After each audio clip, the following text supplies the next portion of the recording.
In this video, I'm going to be talking about overturning. Now, what is overturning? Okay, overturning is when you kind of run out of space to move your hips and your waist follows on and you end up crossed over your hips in a very uncomfortable manner that can leave you off balance and out of position doing the form. Okay, so to give you an example of this, in the form, you might see someone overturn like this and they're ending up, so the hips have come as far forward as they can, but they've turned the waist and the body is pointing over there, off to the side, when actually it should be pointing forwards, right? Okay, and in pushing hands, you may find yourself come across a position where you want to go across to the side, but you can't actually go across anymore, and then you're off balance because you've gone too far. You've overturned and the other person's going to push on your shoulder and turn you sideways. Okay, so how can we prevent this? Right. The very simple concept is try and keep your shoulders above your hips at pretty much all times during the form.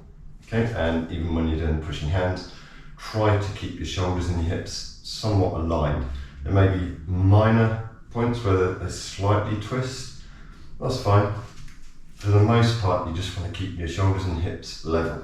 Okay, so for the purpose of the form, when you come into the form, shoulders and hips are lined up. You come forward, shoulders and hips are lined up. You turn your hips and you keep your shoulders lined up with your hips. Now I know it may look here like my front leg is pushing my hips to the side, but actually my hip points are here to either side, right? And they are level with my shoulders. So when I finish there, that's the point where my hips and shoulders are level. I'm not overturned. Still comfortable, I can move backwards and forwards. It's not so easy for someone to push me over sideways because I can just move backwards, okay? Now in parts of the form where you do actually need to carry on and move over to the side, that's where you see you turn the foot and then you come in and you actually rotate your hips and your shoulders again, move with your hips to face the other corner, right?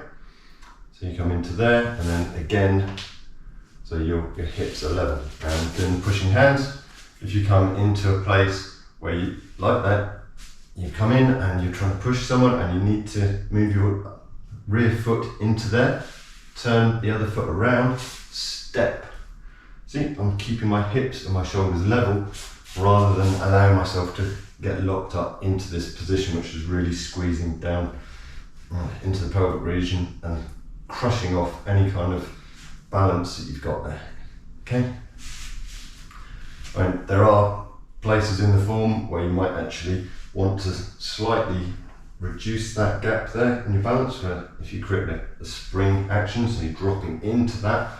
But for the most part, when you're turning, if you want to turn your hips around to that corner and you can't actually turn that, turn your foot and then rotate, drop onto that foot, onto your toes on the other foot, and look, you've turned with barely any effort. And you pick up, drop down, carry forward, do the same again, okay?